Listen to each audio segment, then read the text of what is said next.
Good evening. You're watching State of Business, RTV's prime time business news bulletin, and I'm Brukshi Panditaratna. Let's take a look at the headlines first. UN bodies pledge to help Sri Lanka if drought worsens, and Ratanathera to form a broader alliance to press government to fulfill election promises. And today on Top Stories, the United Nations and its affiliated bodies have assured President Maithripala Sirisena that they would extend fullest cooperation to the Presidential Task Force to provide drought relief. This was conveyed when a group of top-level UN officials called on President Sirisena at the Presidential Secretariat today to discuss issues pertaining to the impending drought. The group included UN Resident Coordinator and UNDP Resident Representative Una McCauley, the World Food Programme's representative and Country Director for Sri Lanka, Brenda Barton, and Imelda Bergina, Chief Technical Advisor at the FAO. The UN representative has promised to provide expertise in monitoring, evaluation, and communication regarding the drought situation. Venerable Athuraliye Ratanathera says he will continue to function independently in Parliament. He said that the present government is moving away from its promises in related to executive presidency and other key areas. The Venerable Thera said this addressing the media in Colombo today. අපට ඕන කලේ නෑ ආණ්ඩුක්‍රම ව්‍යවස්ථා සංශෝධනයක් කරනවායි කියලා.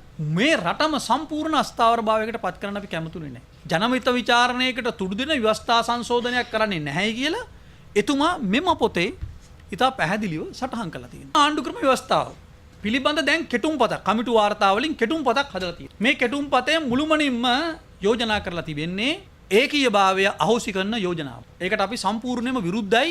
මෛත්‍රීපාල සිරිසේන ජනාධිපතිතුමාට කිසිම බලයක් නැහැ ජනමත විචාරණයකට තුඩු දෙන ව්‍යවස්ථා සංශෝධනයක් කරන්න. සමහර කොමිෂන් සභා විශේෂයෙන්ම අපට ස්ථාවර කරන්න බැරි වෙලා තියෙනවා. ඉතින් මේ ප්‍රසම්පාදන කොමිෂන් සභාව, විගණන කොමිෂන් සභාව මේක ඊටාම වැදගත්. 19 වෙනි සංශෝධනයේ අපි රටට කියලා තියෙනවා මේ කාරණේ ඉෂ්ට කරනවායි කියලා. අද වෙනකන් මේ දෙකම අපි ස්ථාපිත කළ නැහැ. අපි ප්‍රජාතන්ත්‍රවාදයට ගරු කරනවා නම්, අපි යහපාලනය ගරු කරනවා නම්, ඇයි ප්‍රසම්පාදන ඒ සභාව හා විගණන සභාව ස්ථාපිත කරන්නේ නැත්තේ? Speaking further, the Thera said that he will form a non-political alliance to lobby the government to ensure promises are fulfilled. According to him, the government's plan to lease the Hambantota port to a Chinese firm should be transparent. වරායනුනම අවුරුද්ද පද්දට දෙන්න බෑ. ඒක අපි පැහැදිලිව කියනවා.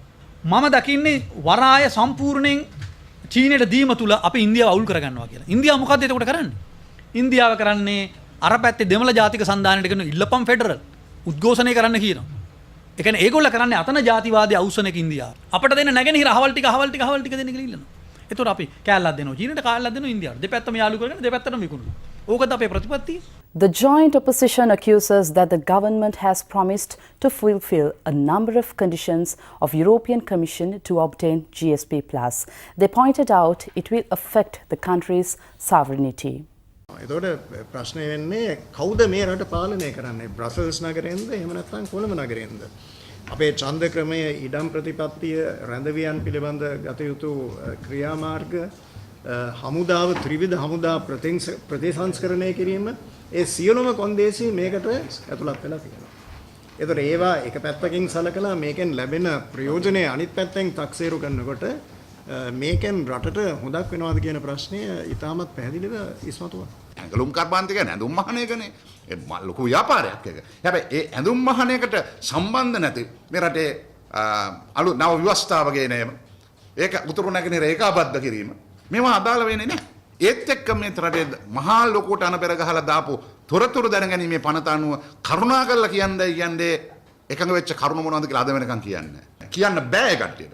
ඒ කට්ටියට කිව්වොත් මේ රටේ ප්‍රබුද්ධ ජනතාව කියයි අනේ අම්මා එපා ඔක තියාගනින්න මුල කියලා. Let's take a look at more news after this break. Welcome back.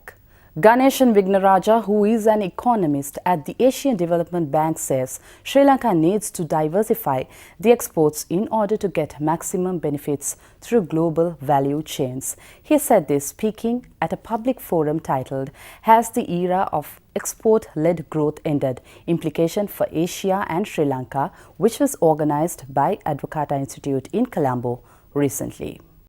For 2017, the IMF forecast for export growth is 4.5%. So this is a variable number, right? But it's a bit better than before. It's better than the 2.7% average of the 2011 to 2015 period.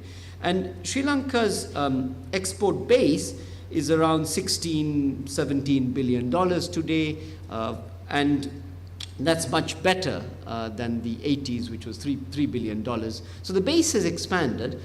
The challenge the country faces is the composition. Textiles and garments account for 45% of the goods exports, of the $10 billion worth of goods.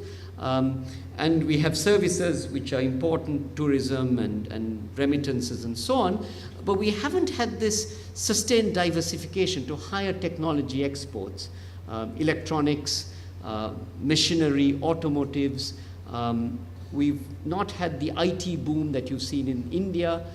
So the challenge is not so much the size of the base, but what's in that base. And if the country wants to prosper and continue to expand its growth, we have to get into those types of exports. We have to join these global value chains, which is this decentralized production that we see in East Asia, which account for about half of East Asia's exports. We're not really part of that so much. Textiles and garments are a small bit, but they're not really that type of production.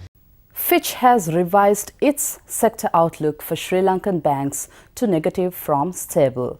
Fitch says that the operating conditions have become more challenging as signalled by the downgrade and outlook revision on the sovereign rating to B+ negative in February 2016 from BB- stable.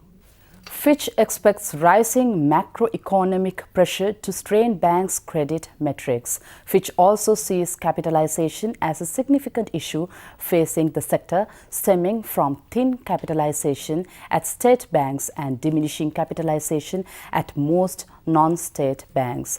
The Central Bank of Sri Lanka has issued the Basel III capital requirements that banks are expected to comply with from July 2017.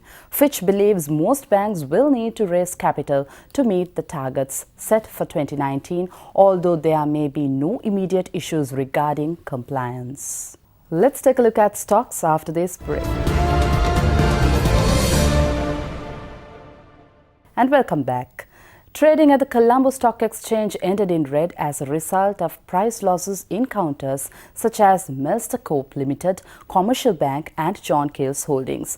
The all-share price index dipped 16.07 points to close at 6,201.65, and the S&P SL20 index dropped by 15.61 points to close the session at 3,508.79. The turnover was 911.9 million rupees and 30 million shares were traded. High net worth and institutional investor participation was witnessed in Overseas Reality, Commercial Bank non-voting, Royal Ceramics, Summit Finance and HNB non-voting. Meanwhile, foreigners remained active, closing as net buyers mainly due to foreign purchases in Royal Ceramics. Let's take a look at today's forex rates.